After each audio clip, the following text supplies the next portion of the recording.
ও মা, মা কোথায় তুমি? আমার ক্ষুধা পেয়েছে মা, খেতে দাও। এই তো রাজু, রান্না হয়ে গেছে। আয় এখানে আয়, তোর বাবাও আসুক। লিলিকে ডেকে নিয়ে আয়, তোর দাদিকেও নিয়ে আয়, একসাথে সবাই খাবো আজ রাতে। আমি রান্না প্রায় শেষ করে ফেলেছি, তোরা রেডি হয়ে আয়। লিলিকে ডাক দে। মা, ও মা, তোমার রান্না হয়েছে নাকি? তাড়াতাড়ি খেতে দাও, খুব ক্ষুধা পেয়েছে মা আজ, আর পারছি না থাকতে। তাড়াতাড়ি খেতে দাও না মা। হ্যাঁ হ্যাঁ হয়েছে, আজ সবার একসাথে ক্ষুধা পেয়েছে।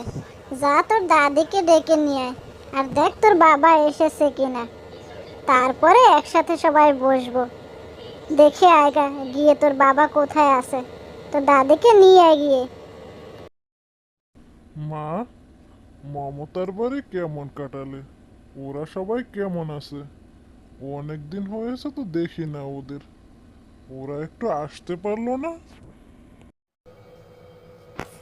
আছে সবাই ভালোই, ওদেরও কাজ কামে ব্যস্ততার মধ্যে থাকে ওরাও। দাদি তো মেয়ের বাড়ি খেয়ে মোটা হয়ে এসেছে বাবা।